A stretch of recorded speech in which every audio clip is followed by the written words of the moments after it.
Good morning. It's January 28th. It's Tuesday. Yeah.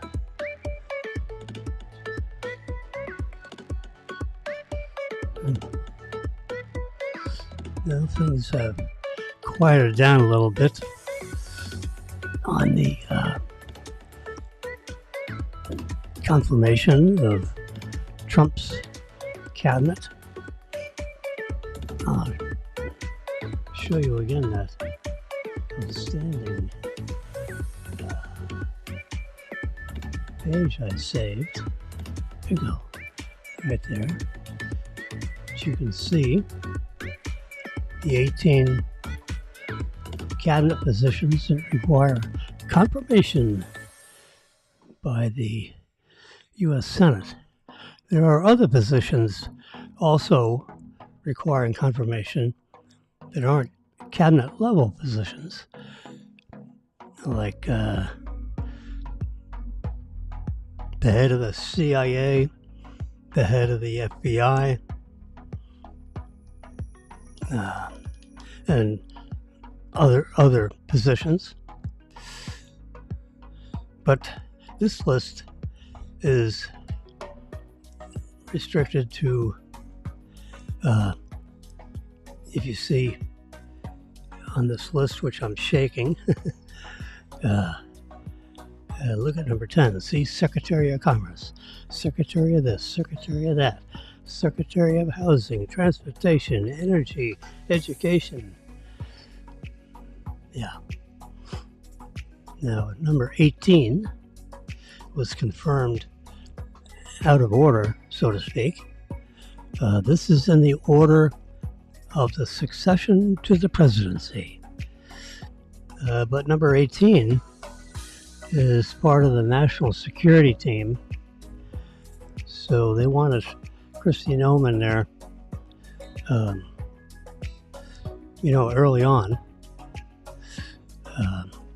Essentially right next to the Secretary of Defense. So they should probably resequence the Secretary of Homeland Security as number 8 on the list of succession to the presidency. Move her up on the succession. I don't know. I don't, let's see. I know it's in the Constitution. So I don't know if it requires an amendment to the Constitution or not. Yeah.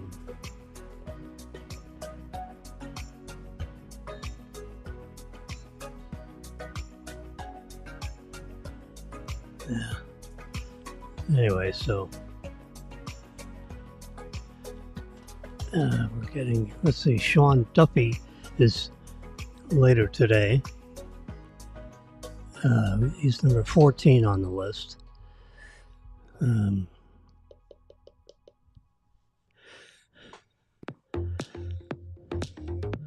then you get Robert F. Kennedy Jr. He's number 12th on the list. I think he shows up today. Or maybe tomorrow.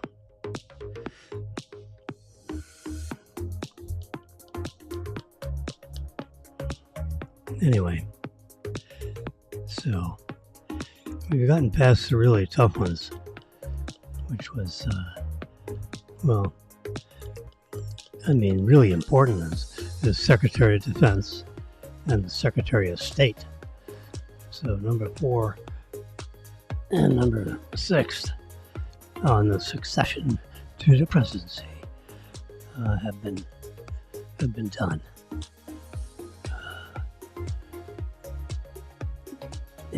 FBI director. His hearings, I guess, today. Patel. Yeah, who? Democrats are afraid of him because he's going to go through the FBI and whew. the J. Edgar Hoover building. The 7th floor of that building will be cleared out. As Trump says, "You're fired." Yeah. Patel is he's a tough cookie.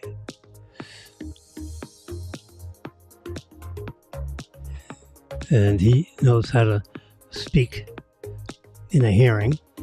He's not timid. So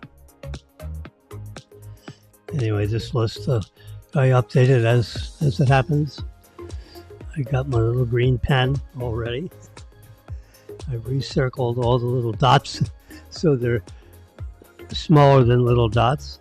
They're bigger than little dots, I should say. Sorry.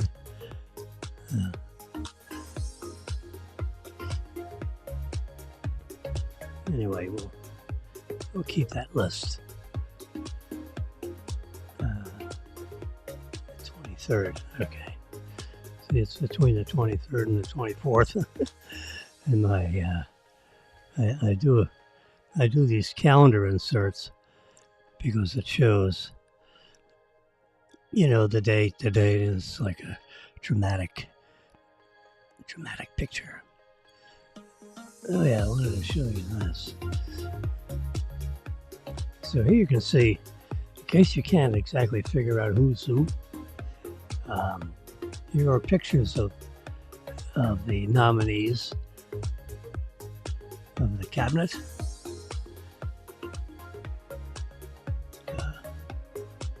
The trade representative, so that's a confirmation person, but he's not in the line of succession to the presidency. Sean Duffy is. Tulsi Gabbard is.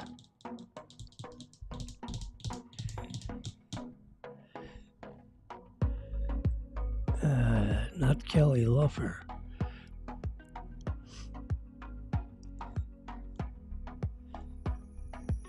Anything that's secretary of.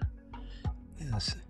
See, Radcliffe's head of the CIA, so that's a confirmed spot, but it's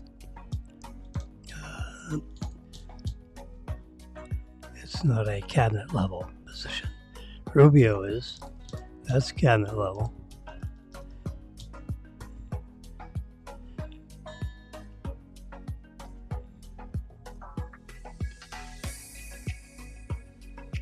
Elsie Stefanik.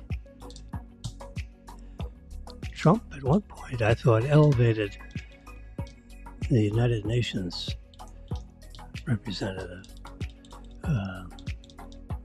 to cabinet level in his first term, but apparently not this time. She's a young House of Representative, former House of Representative member.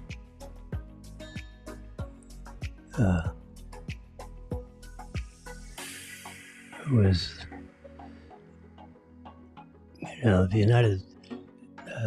the USA United Nations ambassador. Or not ambassador.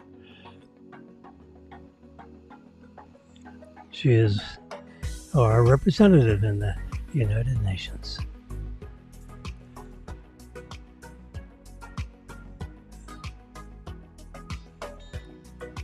It's a position that requires confirmation.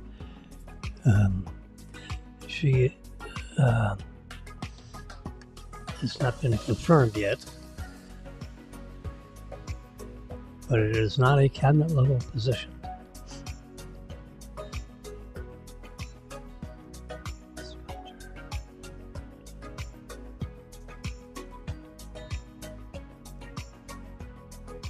You got Scott Turner, Russell Voigt, OMB director, Scott Turner, HUD developer, Chris Wright, energy secretary, and Lee Zeldin, EPA. That is not a cabinet level position.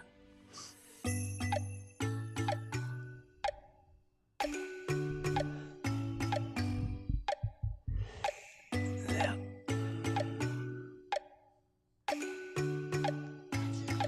Now you're going to ask me what those circles mean.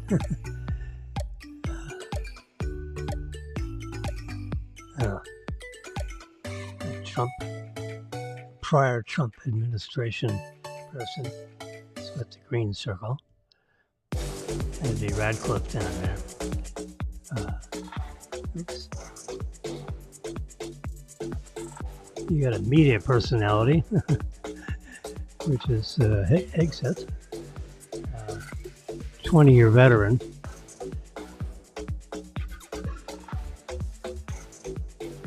Trump donor. Dark pink circle.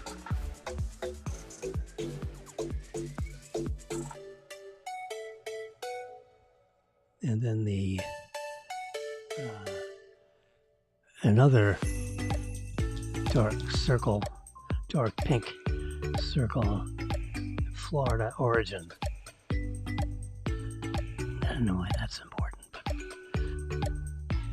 I guess Chris Wright, Howard Lutnick, Kelly Loeffler,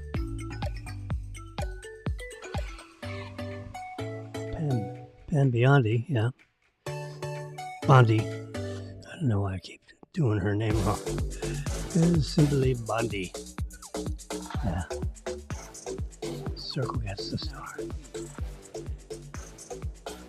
So that's connecting the names with the faces, in case you can't remember who's who.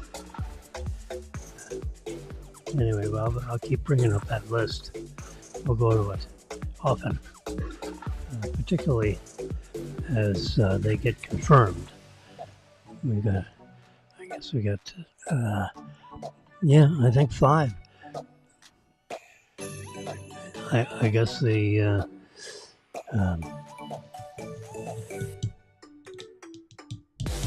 Senate Majority Leader is trying to, pack the week so that they have committee hearings, so the public can hear the questioning and the criticisms from the Democrats, and the voting, packed into Wednesday and Thursday. And if necessary, they'll stay over the weekend to get the rest of the voting in. There's a rule that, you have 30,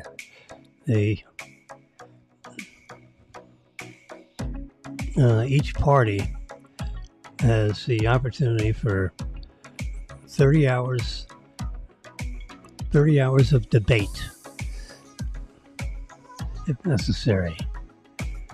We've seen some Democrats wasting the time, and just imagine how much expense there is with all the salary dollars of all the staffs in the Senate offices, which stay open. The Capitol security, because of all these dignitaries being, in the Senate chambers and the Senate office building and the executive office building. All this stuff stays open while these hearings are in progress. All the digitizing of the transcripts. I mean, it just goes on and on and on, But there's 1 day plus 6 hours, 30 hours of debate per person. So we get all the public hearings and so forth for the 5 people. And sometime in the early evenings they vote, which they just, I think of the last person that got voted in.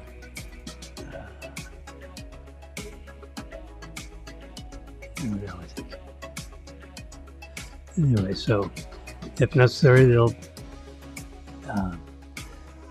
the Senate Majority Leader will hold them over for voting, over the weekend. Forget about going home. Yeah. So they're going to jam these through at, 5 per week. One day for each day of the week. So that way, you got 15 days, you should have 15 confirmations. The Obama standard. Because in 15 days he had 12, appointees confirmed. So we want to keep up with that pace. And he'll be shoving it to the Democrats. A constant reminder of what happened in the Obama administration. Of course, they know.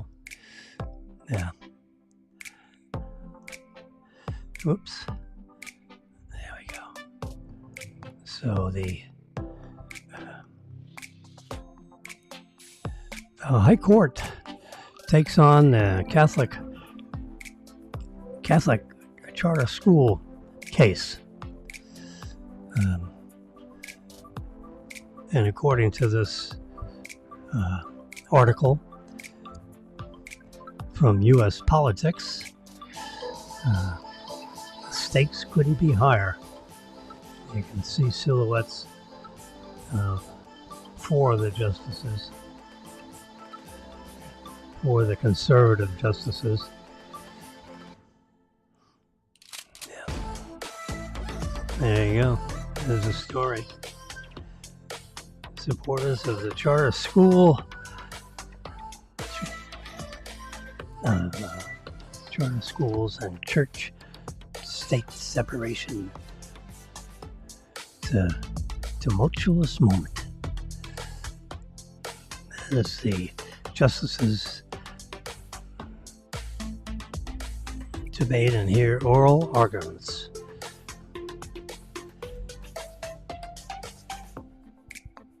Anyway, the Supreme Court has agreed. My guess is it takes at least 4 justices, I think, to say, okay, we'll take it.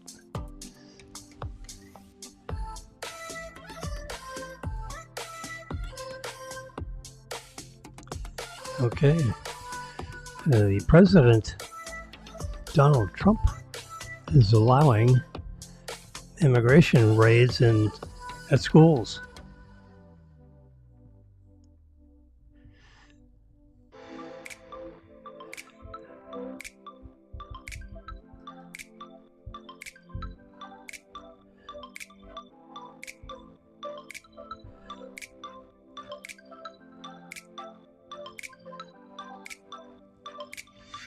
So this, depending on how the Supreme Court rules, it has an effect on public schools. Because these Catholic church schools, are recognized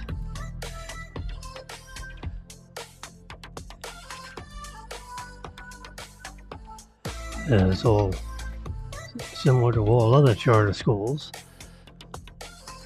and public schools will be affected as children migrate to the church school, Catholic school sites, leaving vacancies in public schools. They're going to have to get with the program, or they'll cease to be.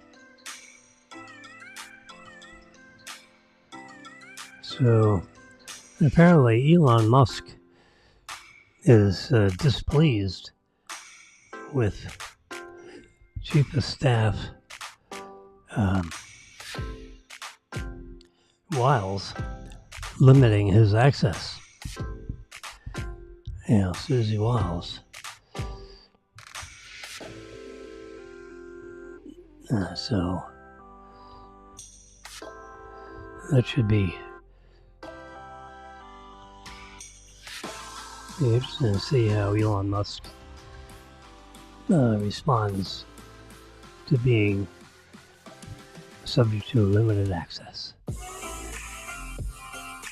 They didn't limit his access when he was writing his $45 million a month checks to support a campaign.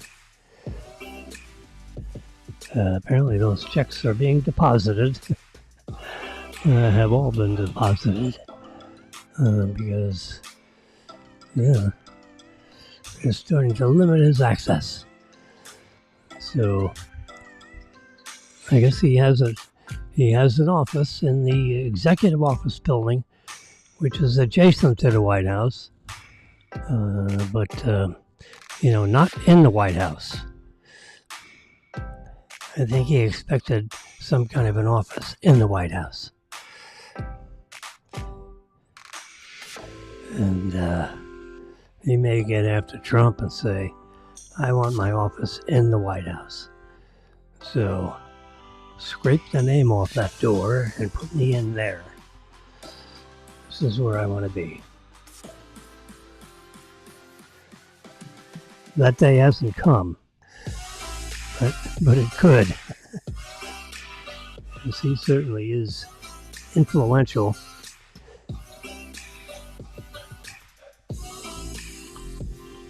Okay. Prince Harry and Meghan Markle.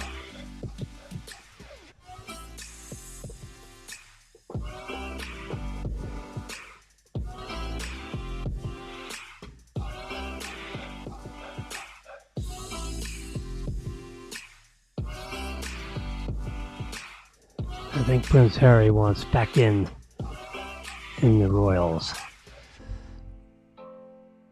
Because things in the USA, I don't think are working out to his satisfaction. And, it's expensive to be someone like him. With the constant security that he requires, and he has to pay for, because the UK isn't paying for his security.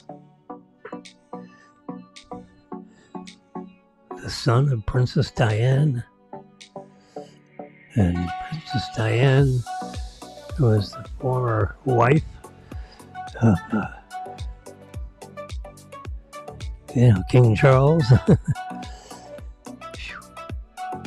Anyway, so you can see they're starting to rub elbows, smiling together, watching I don't know what.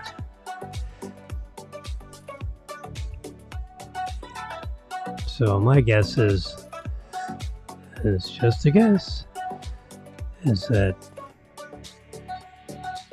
he's going to be admitted back into the royals, and the country will rejoice. I read somewhere he's fifth in line to the kingdom, to the king of the kingdom. Yeah, he should be.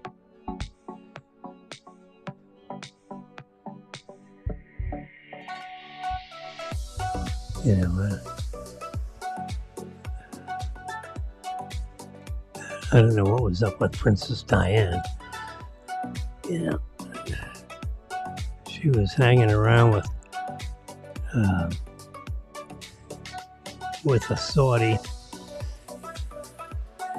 and the kingdom didn't like that, and didn't want to hear anything about her getting married to a Saudi prince, irrespective of the billions of net worth. So rumor has it that, the kingdom arranged for that car accident in the tunnel that took her life. And since the crash didn't exactly take her life, the ambulance stayed in the tunnel for like 90 minutes or something. Instead of speeding to the hospital, she had like a ripped aorta, so she had. But I think they can jump in there and deal with that. They have ways of getting in there real fast and slowing down the heart so it's not pumping quite so fast. And heal the aorta with a bypass type of surgery, I think. Yeah, they slow the heart way down. Oof, I had quadruple bypass. I didn't want to think about slow the heart down, but they do it. And they had all this freaking anesthesia going on, which the operation was a success, but the patient died from the excessive poisoning. They don't like to use that word, but the anesthesia is a poison.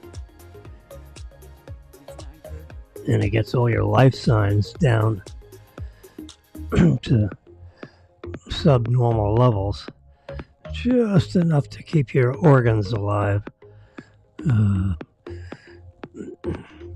But they have to slow it down because to do the bypass, whatever the bypass is, even if it's just, an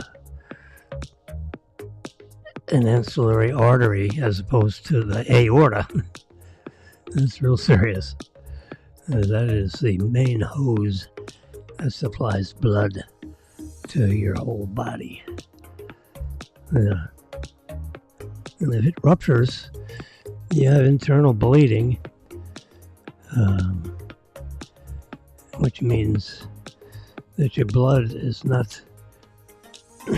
escaping the sealed system, of all the arteries and veins you got going on.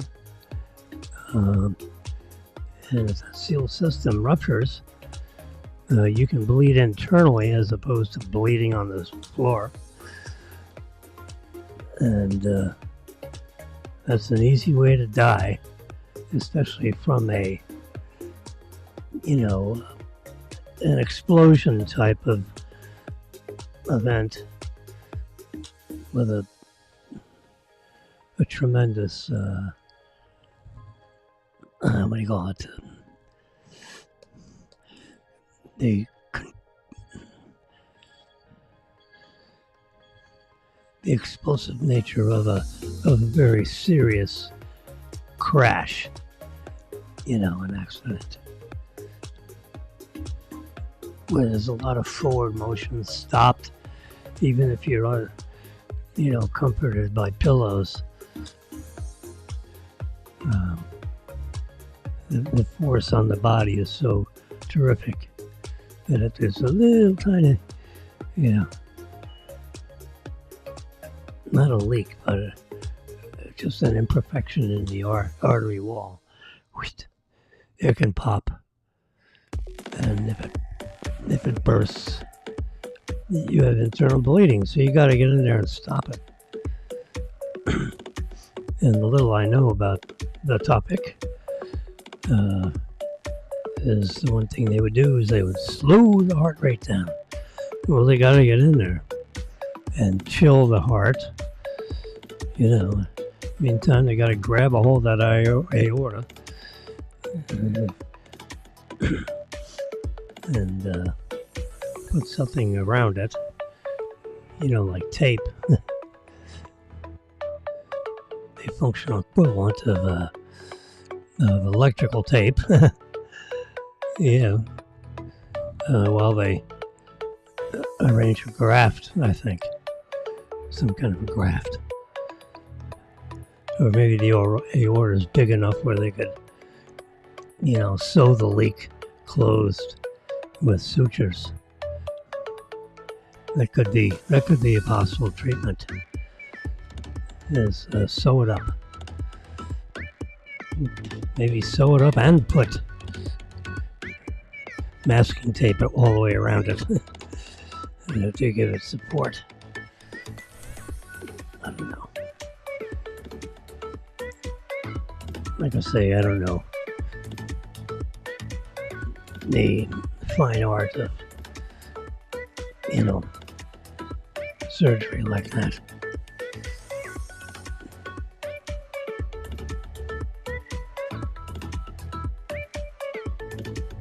Anyway, Prince Harry is rubbing elbows with the current king. I think he flew to the UK immediately upon hearing that the king was being treated for some form of cancer. I don't think we heard what kind of cancer. My guess would be prostate cancer. That seems to be the cancer of the day for senior citizens. Yeah. You can have an enlarged prostate and it can not have anything to do with cancer. Slow down your urination quite a bit as opposed to cancer, which has the same effect. I can also write a book, but I don't know about that topic. All right, what's going on here? During the presidential debate in Philadelphia last September with Vice President Kamala, Donald Trump made a bold prediction about Ukraine.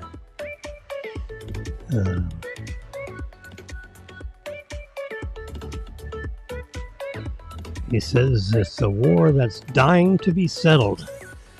I'll get it settled even before I become president. Well, that hasn't happened. He also claimed that he could end the war within 24 hours of being president. Well, that hasn't happened either.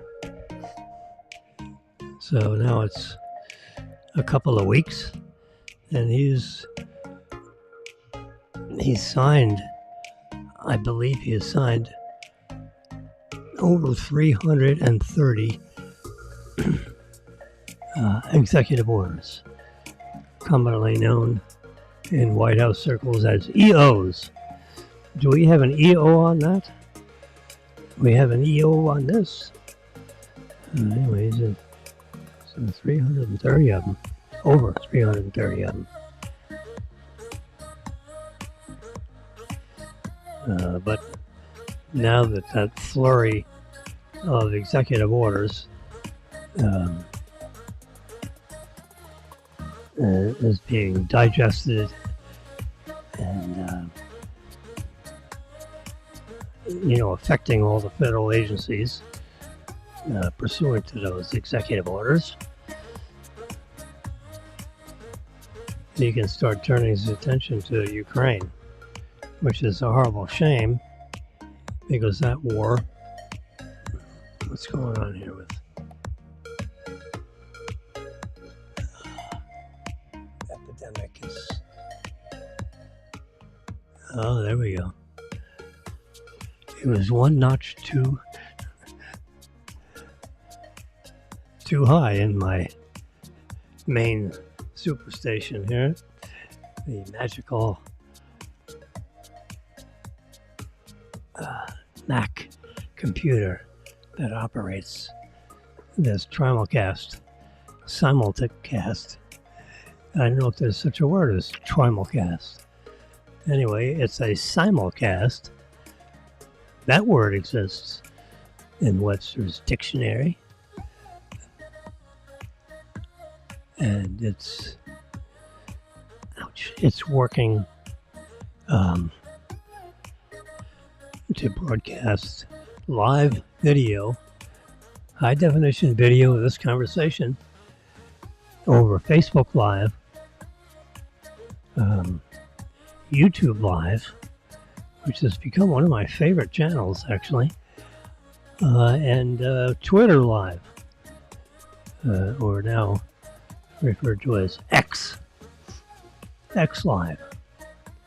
And I should have just left the name Twitter, because no one knows what the hell X is. All right, look.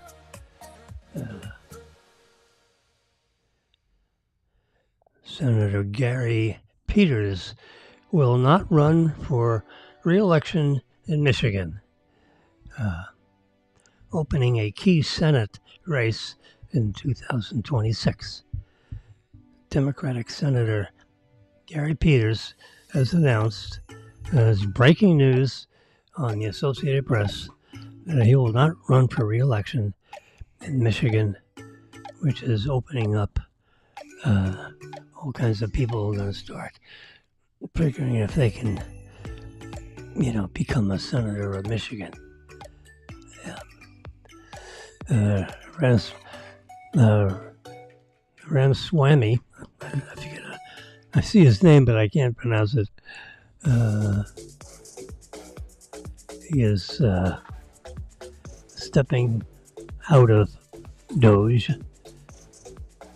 so he can focus his attention on running for governor, I believe, of Ohio. So let's see if he's got enough name recognition. I don't know, he just, some of these political types see something I don't see. To me, he's annoying. That's the best way I hate to say it. With my public voice potentially reaching over 1,000 friends on Facebook and so forth. Probably only 2 of them are listening here.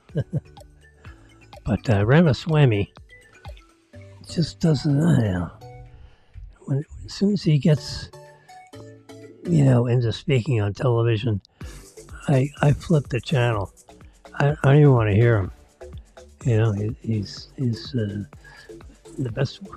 I served on on several boards of directors in financial institutions, like on the board of an insurance company, on the board of a bank holding company, on the board of a Florida state chartered commercial bank.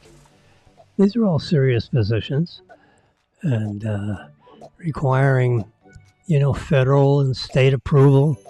I've gone through their committees and, been interrogated. That's the way I fill out the disclosure forms, which are voluminous, requiring, careful examination by our regulatory affairs consultant and the regulatory affairs attorneys. Yeah, because when you submit stuff like that, to these government agencies, they go through them word by word, even though you fill it out by hand. Of course, then it gets transcribed and typed and all that. And these forms get submitted electronically. So, but just because it goes electronically, they print it into paper, and then you got some little weasel that's trying to make a name for himself. Let's see if we can trip up this nomination. That's the fear factor that applicants who are trying to get approved by these agencies, and they have to vote, and it's in the public records, and it's serious business. So I remember I got a hold of my regulatory affairs consultant, Jerry Dolan. I said, Jerry, do me a favor. I said, I want you to, next time you chat with the state regulators, I want you to go up the line in the state and confirm that that I'm good to go as like a vice chairman of the board, a board of director member, a CEO of a commercial bank in the state of Florida. I'm still good for that position. In other words, I'm not on the blacklist. All these agencies have an unofficial blacklist, which they pass around on the back of them of an envelope. Anyway, so I actually asked Jerry at one point, how am I viewed in the state of Florida Division of Banking? And she actually asked the question. She said, you're fine. Yeah, you are F-I-N-E, fine. Okay, how about the Federal Reserve? Am I on any of their targeted lists? And she went to the Federal Reserve and asked Marion Rivers, who is number one dog. I think he's since retired. Is Jimmy on any of those blacklists? No, sir. You saved a state bank. So they actually feel good about you because you did what you said you were going to do. You did it a little slower than they would hope for, but you prevented a loss in the FDIC insurance. Because they were going to lose millions and millions if you guys didn't come in there and save that bank. And because of that, which you did successfully save the bank, by the way, even in the harshest of circles, they got to tip their hat and say, you did save that commercial bank, and it did not experience millions and millions of losses. Yeah, we did. I went up there and I created this form.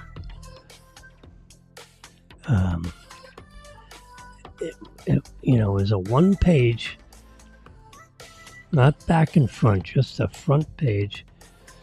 That form was it showed all the characteristics of a loan, of one loan.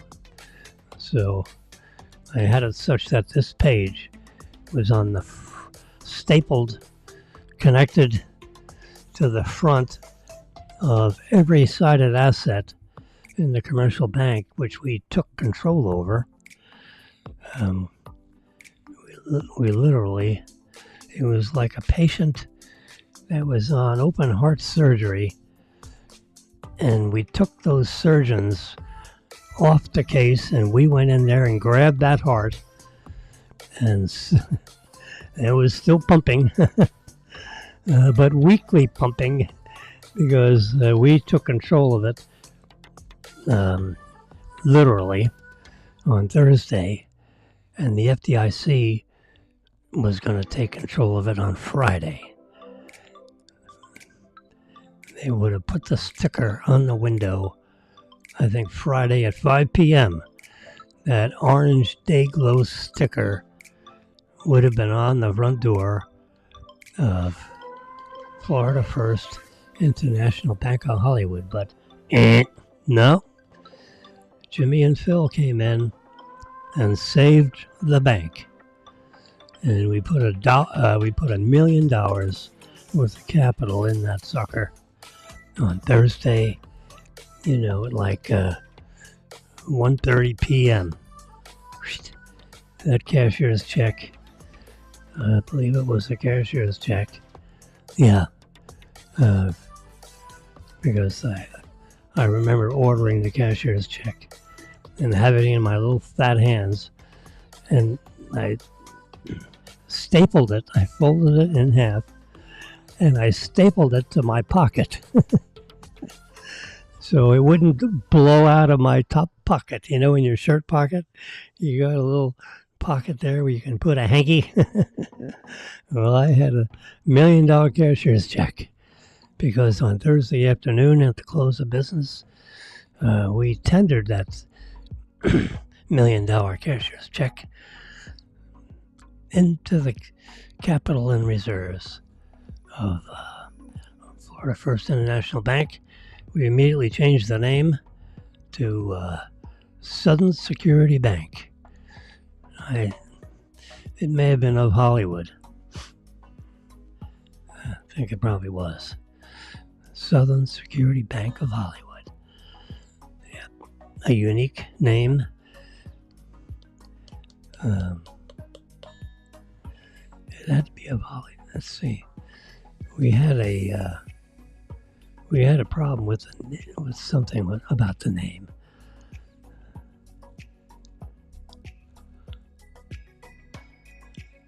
No, I'll think of it later.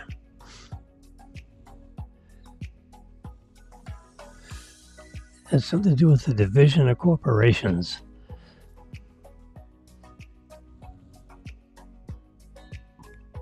And we got approval for a certain name.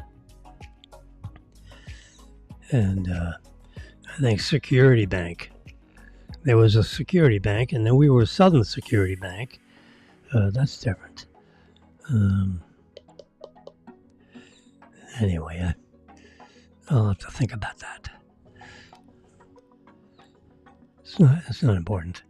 It was had to do with the division of corporations, and you go to the division of corporations, and you make application to reserve a name, and it has to be a unique name.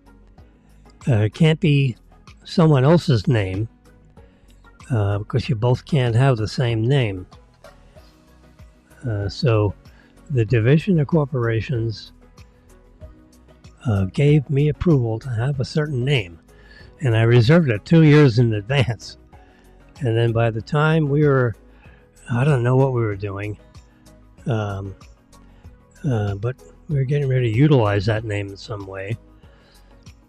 And the Secretary of Corporations calls me on the phone, and she has this familiar sound, like trying to be my buddy.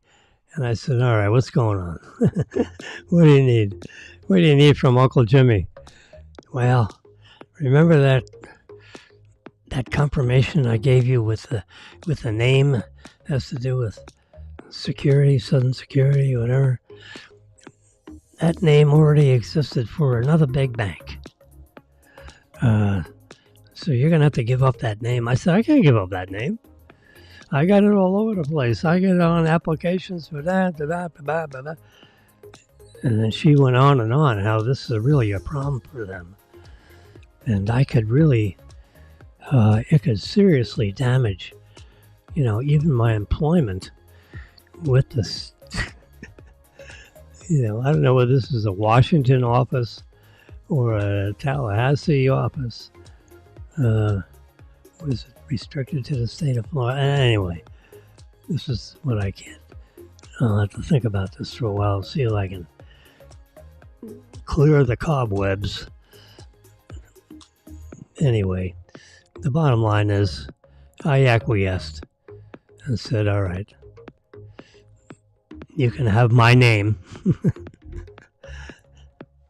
but you owe me one.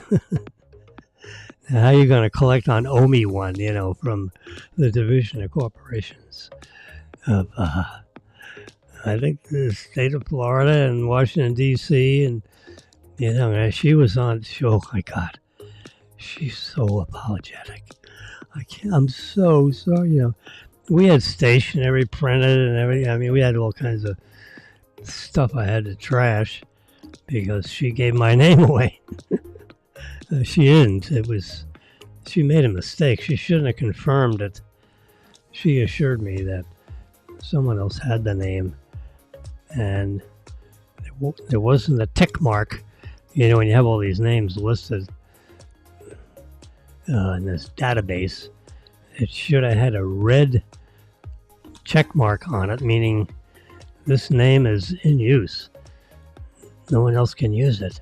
And she gave it to me anyway, because apparently the tick mark was not ticked, and it should have been ticked.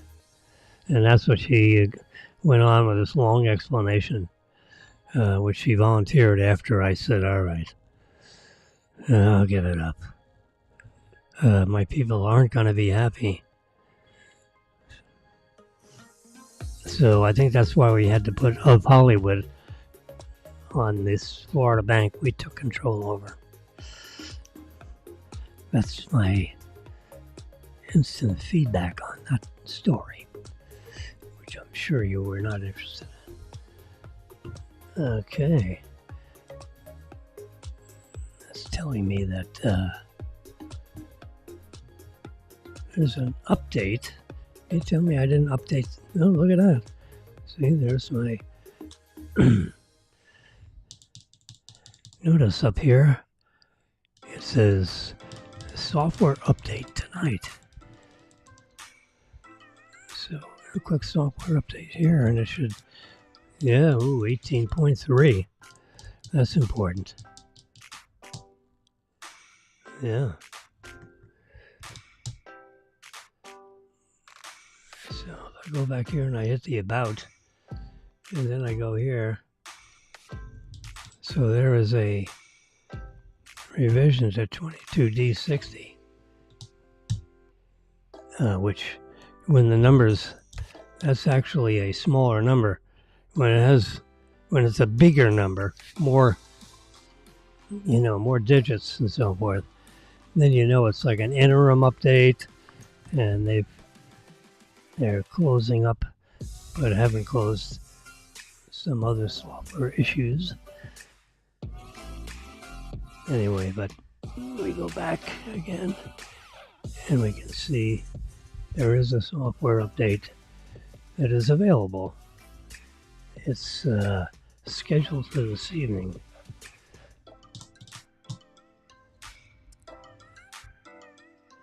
Enhancement bug fixes. I think this is more of a security update. There is some vulnerability. And since I use this iPad, as you know, as a source of my images, like this one right here, and this iPad is connected with this wire right here, and it goes behind here, behind there, and then plugs in over here to this MacBook Pro, because these images are being transmitted in our Simulcast. Yes, sir, Bob.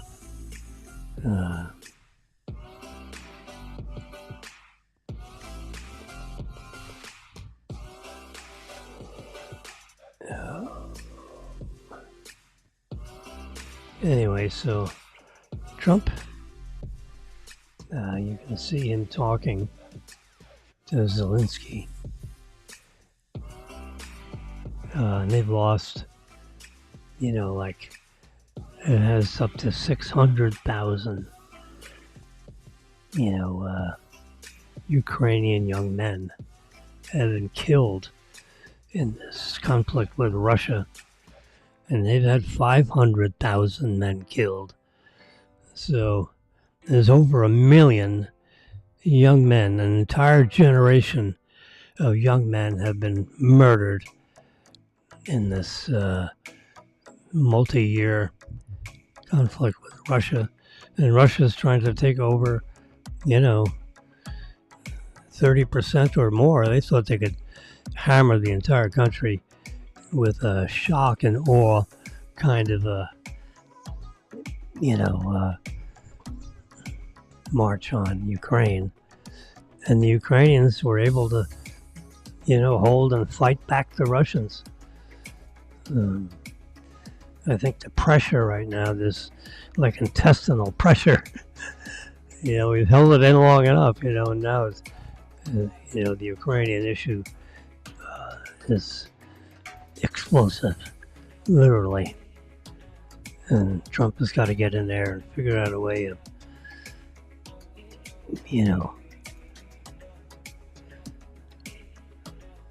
I don't think the Ukrainians are going to stand for giving up, its territory.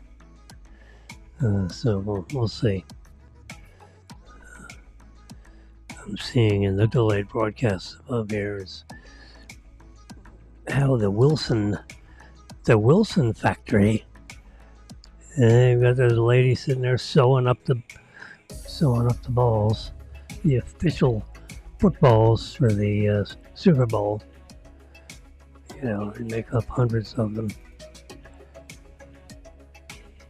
And they go through different stages of, cutting the rubber. I can see this guy shaping the rubber, putting the rubber inside the football. That looks like a magical process. And they rub it around.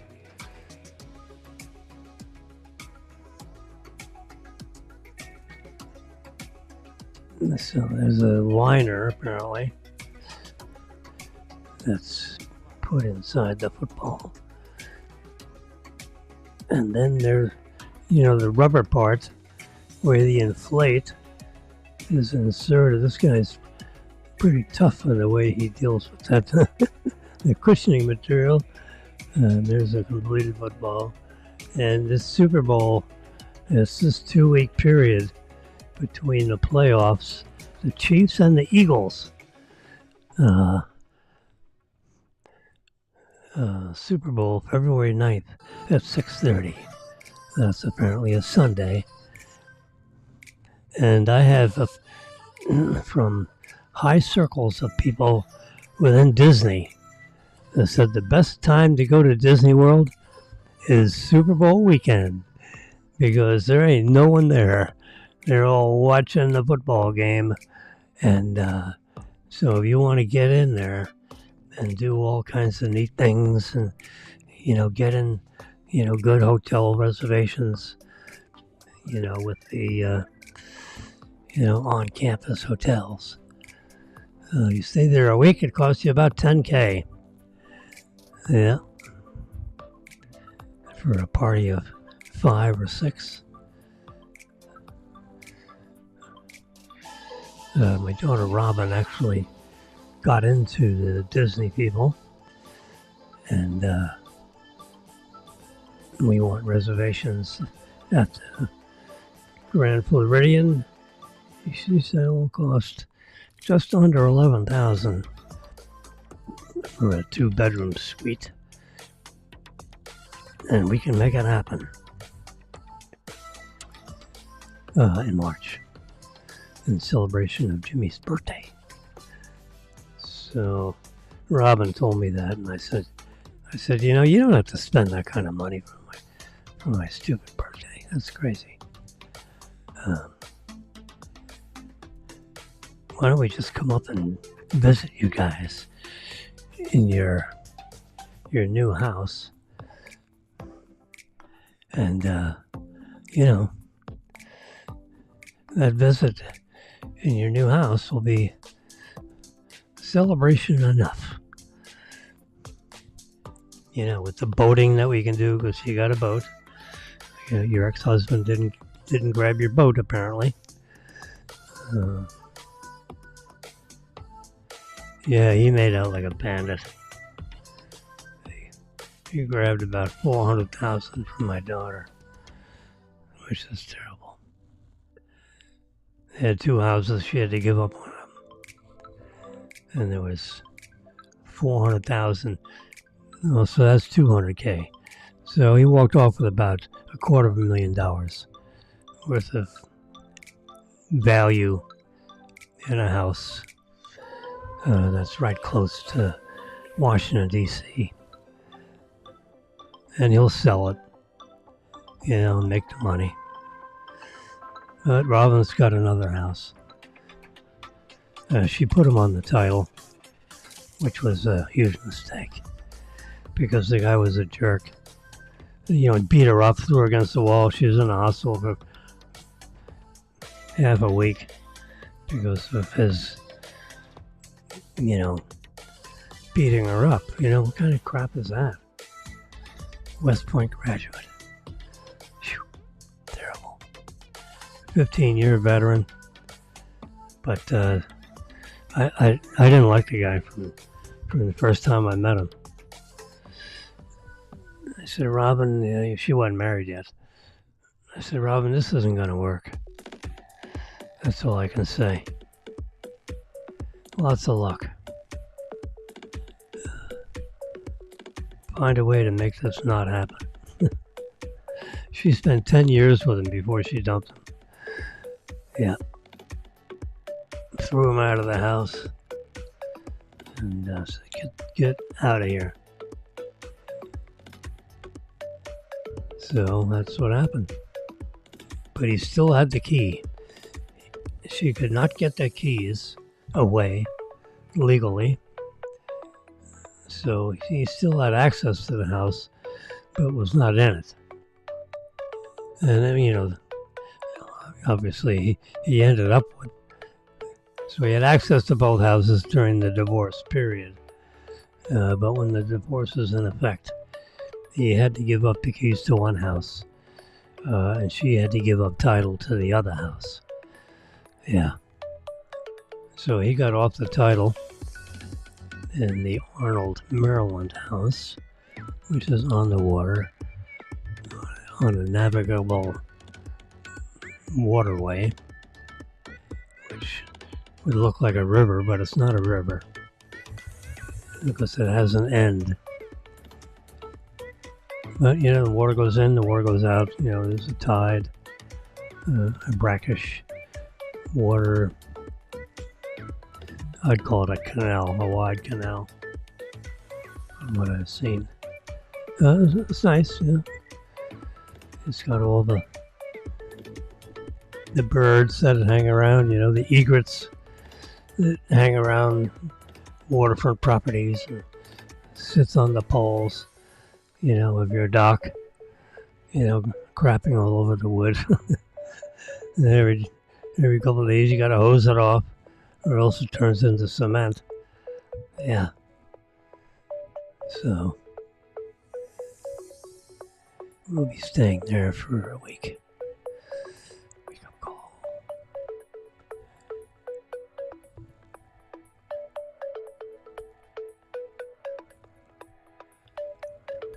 So the Democrats keep on teasing Trump that he's going to seek a third term, but that can't happen unless they modify. They have to change the Constitution, and there has to be a supermajority of the members of Congress, which is the House and the Senate, to propose an amendment to the Constitution. And then you have to have 75% of all the states. All right, so what does that mean?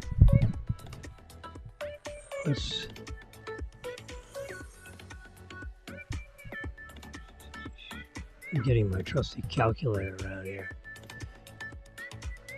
50 times 0.75 is, that's what I thought, is 37 and a half states.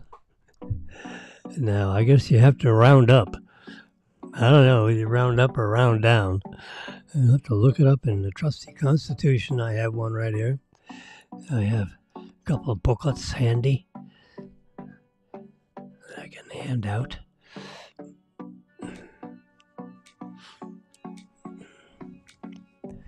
I'm having dinner with Bill Morris coming up I'll have to hand him one of my little pocket constitutions.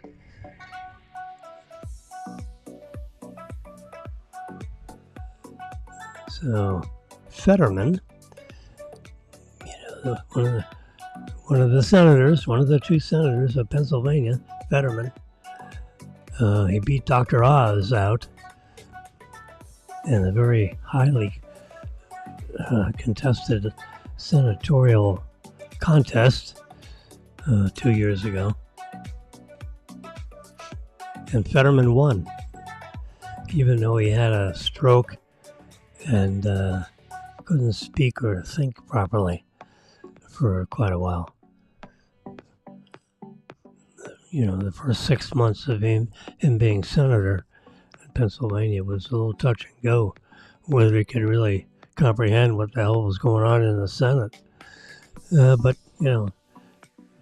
if you talk to him now, he's fine. He's at 98% fine, I would say. And he opens up about his very positive meetings with Trump. Yeah. Him being, a free runner in the sense that he doesn't like this. I got to vote with the Democrats all the time because I don't like what the hell the goddamn Democrats are doing. And how they vote together as a block, even on things I don't like. But the way it's happened in practice,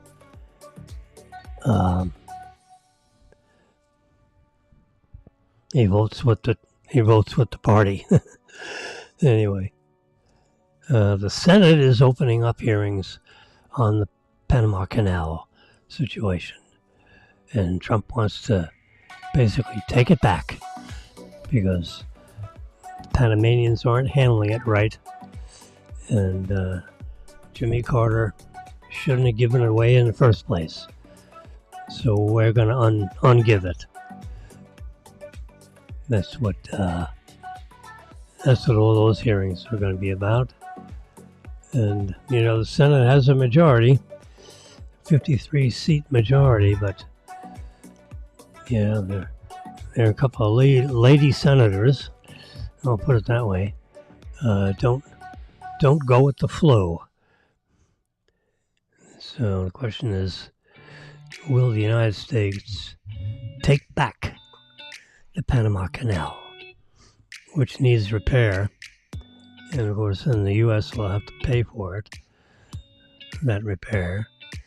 It's the mosquitoes there are like helicopters. When they, land on you, they take out a pint of blood. That's an exaggeration. But you know what I'm saying. They're really big mosquitoes. And some of them carry malaria. And when we were building the Panama Canal over 30 years ago, there were like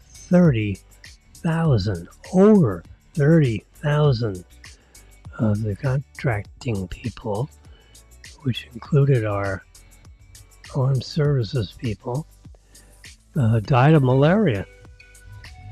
There was serious malaria, because of the mosquitoes that carried the malaria virus. I think it's a virus. And 30,000 Americans died. Or, let me restate that. 30,000 people died. I don't know if they're all Americans. They're honestly. I'll have to read that. When I read an article like that again, I'll pay more serious attention to it.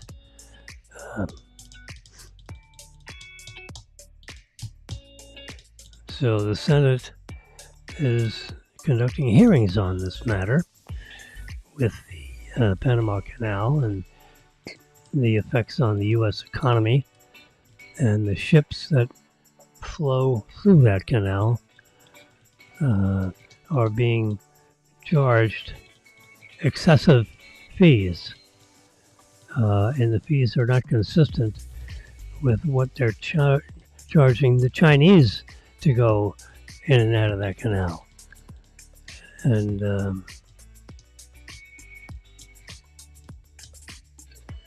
yeah, I think the flow of water is, towards the Atlantic Ocean from the Pacific. I think it's that way. Because if you opened it all up, I think the water would be going from east to west, from west to east. But I'll check on that also. Anyway, so Panamanian hearings. Pat Riley. He was born on the same exact year, date, and month. March 20, 1945.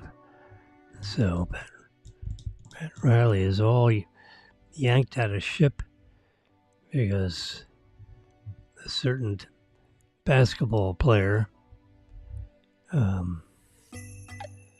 disrespected Pat's wife, Chris, because a certain player skipped the team's annual Christmas party.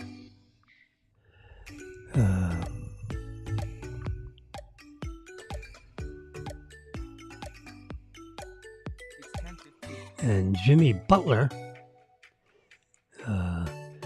is the player that disrespected Pat Riley's wife.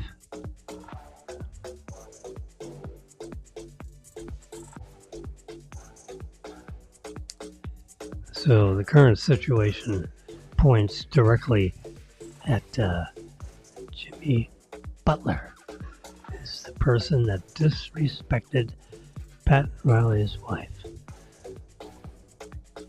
because he refused. He didn't go. He bowed out of, the Christmas party. He's a no-show. And apparently they knew it. They knew he was missing. They pay these guys a lot of money. And you don't get unnoticed. Because you're buddies with this guy and that player, and it's very obvious when someone's not present, even at fun events like a Christmas party. Maybe there was some gift giving.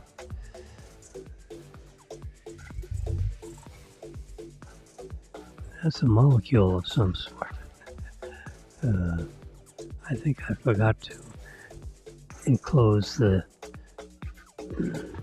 dialogue explaining the reason for that plastic. It's a plastic. This right here.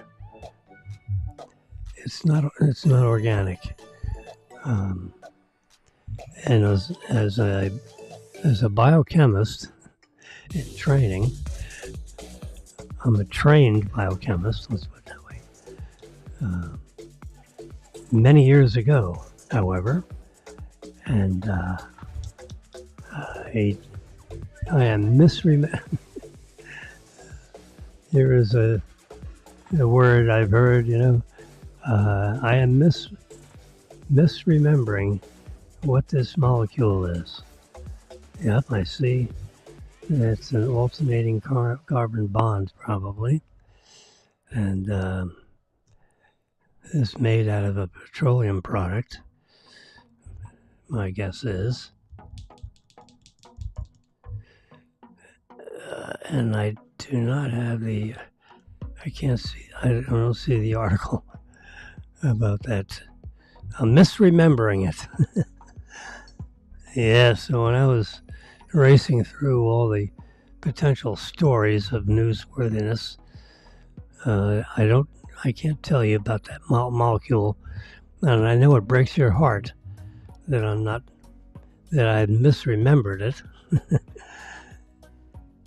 Norway is set to become the first country in the entire world to fully transition to electric vehicles.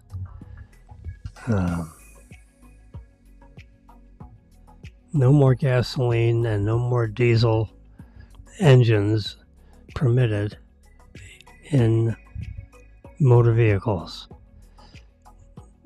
for the entire country. So gas stations have dried up. Electric stations are in like Flynn. Yeah, so they've all been converted to electric stations where you park your electric car to get it charged. Yeah. We plugged in last night, actually, I think. Or Maryland did. You know, when the tank goes below 50%,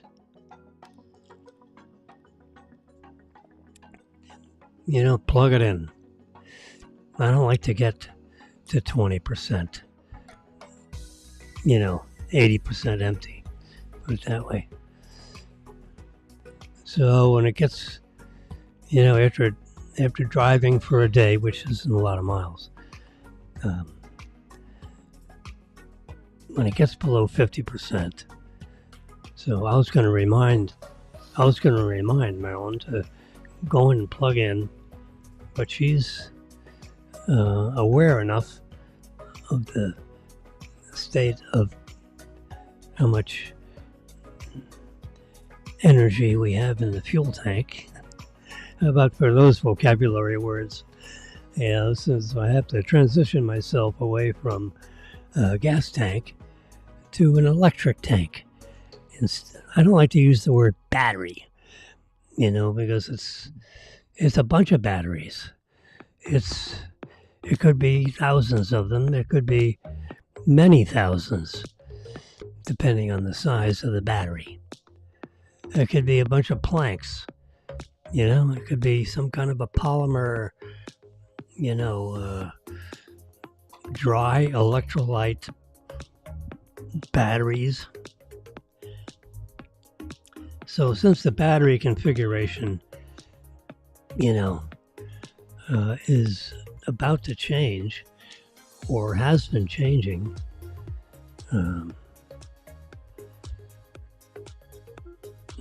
I just soon call it, a fuel tank works regardless of what the source of the energy is, whether it's hydrogen, oxygen, nitrogen,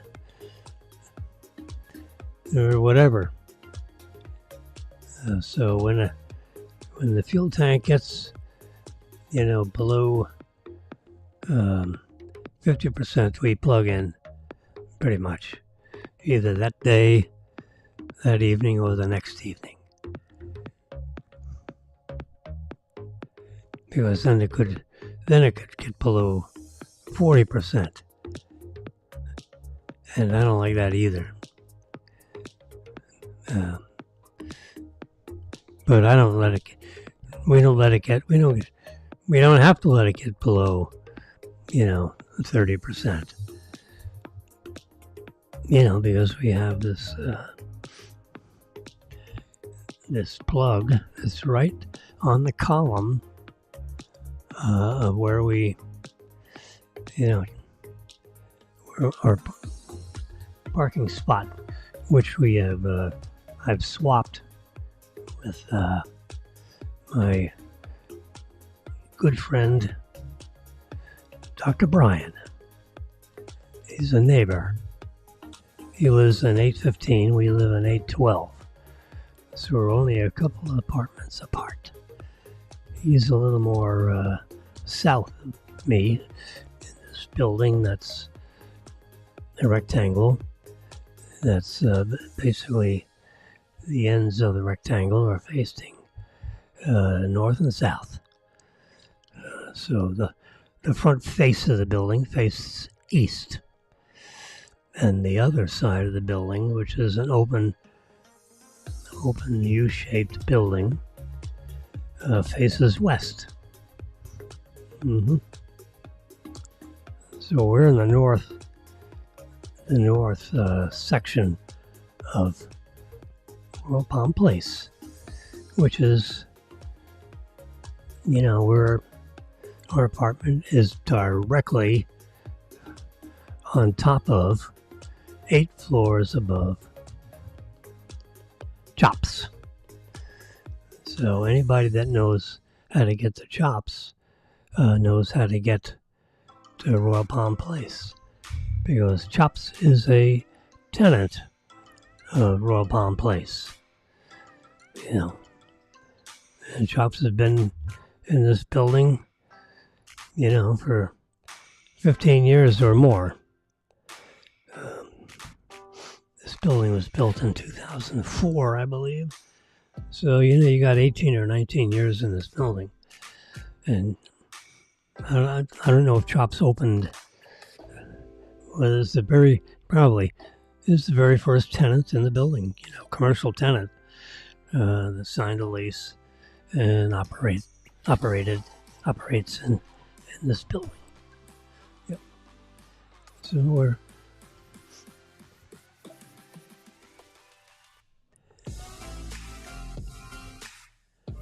37.5 states. I wonder how they deal with the half. I'll have to look that up. That's a good test question. How many states does it take for a constitutional amendment? Is it 37 or 38? Because 75% of the states' legislatures would be 37.5 states. How is that half treated? That's a good question for Siri. What do you think? Whoops. Go to sleep. Siri, go to sleep. Yeah. Oh, what the hell? Let's ask Siri. Hey, Siri. How many states does it take to amend our Constitution? Is it 37 or 38 states? Let's see what it says. It's thinking. It's thinking. Or it didn't hear me. Siri, how many states does it take to amend the United States Constitution? All right. We have archive reading here.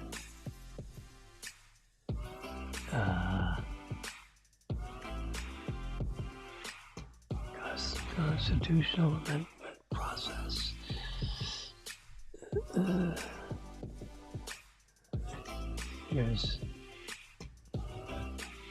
Here's one answer.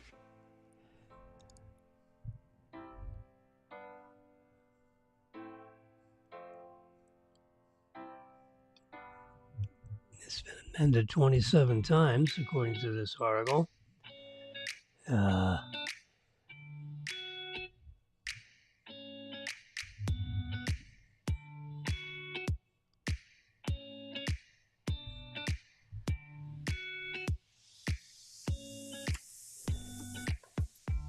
I'm speeding through this story.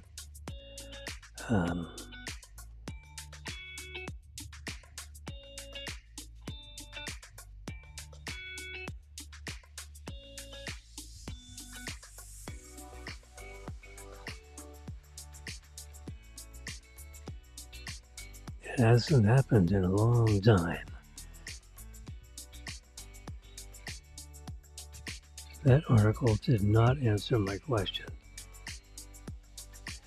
of how many states.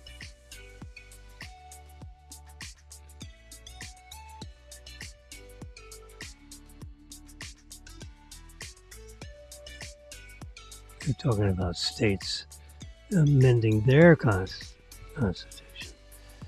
That's not a topic I want to talk about. All right. Sorry. Get rid of that. Speed test. What the heck? Let's hit go.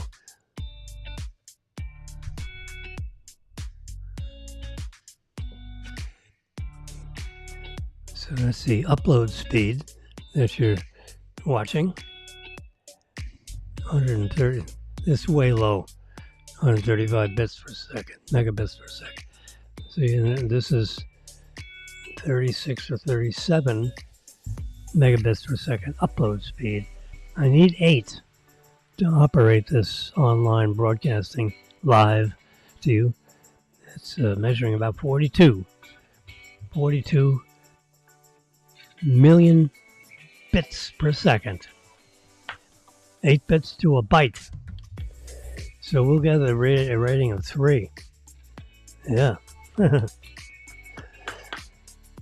I'm supposed to be one of those, 1,000. I'm supposed to have 1,000 megabits per second up. And then I paid a little extra to have 2,000. Well, guess what? It's 135. That's a little short of what I'm supposed to have. And I should complain to Xfinity for that. And it's such a pain in the ass trying to call them. And then they say, oh, we'll call you back. I don't want you, then of course they can't get through to me because my address book will not recognize the callback number that, these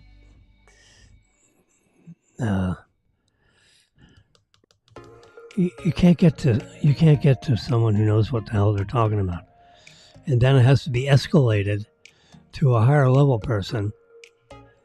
And this whole thing. So it takes a half hour, supposedly, to get to somebody that can hear your case. And then, of course, you ask them the question, and they don't have an answer for it. On why my modem is giving me such terrible performance, in the system that I'm paying for. I paid for, the highest level service that you can get. But here's 135 down and 42 megabits per second up. That's half of what I paid for. And the download speed is, it's certainly enough for me to get along, but it's not anywhere near what I'm paying for. I should downgrade the service, to these numbers. Because these numbers will permit me to do everything I need to do. I'm not being impaired by the TV, or the internet service. I'm just paying for a service that would be a lot better. So I should really downgrade my service to a lower level, because this is, of course, then when I do that, then I'll get below these numbers, then it won't even read up to these numbers. That's what I'm worried about. So, I can't play that game with these guys because they have you by the throat. All right. So, in that case, heck with it. Ah, crap. I need Instacart. I better leave that page open. It's 10:30, so it's time for you to get to work. Now, I have to get to work. I've got a few things I must get Instacart. Oh, God. I don't have a grain of sugar in the place. And unfortunately, I need a tablespoon in my tea or coffee, or else it tastes like terrible. And I just can't, how people drink black coffee, I'll never know. I just can't seem to do it. Anyway, so Ozempic keeps my blood sugar in excellent condition. My A1C should be pretty good shape. I'll find out. I have my annual physical Thursday at 9:30 in the morning. So I'll be doing that. Sit with Dr. Lubin, talk about my prescriptions, and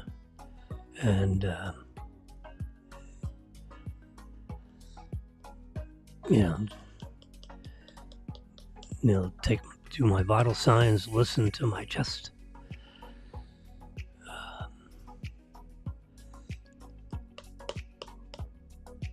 Seems like 3 times a year I get a cold, a serious common cold. It may be not so common, but it's the kind of thing that I pretty much need prednisone to treat it. Get that lung rehabilitation going. It's not like I'm using prednisone to add, muscle weight to my body. I'm taking it to rehabilitate my lungs, and doxycycline, cleans out the bugs. Apparently it's a bacterial infection. It's not a virus. And I get it 2 or 3 times a year. And the only thing that knocks it out is the prednisone with an antibiotic. And it just knocks it out. So that'll be my topic of discussion with,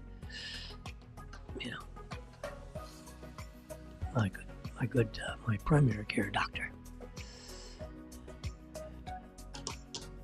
I'm going to try to wean myself off of Ozempic. I don't know if I can. And I'm not too sure if my insurance is going to pay for it. My Cigna. I don't know. I think I can get it to pay for mine, but I don't think I'm going to get it to pay for Marilyn, because she doesn't have, the quadruple bypass surgery speak. She's like weight control. She's lost a lot of weight, like 60 pounds. Wow. Amazing. Pain-free. Didn't require real strong diets.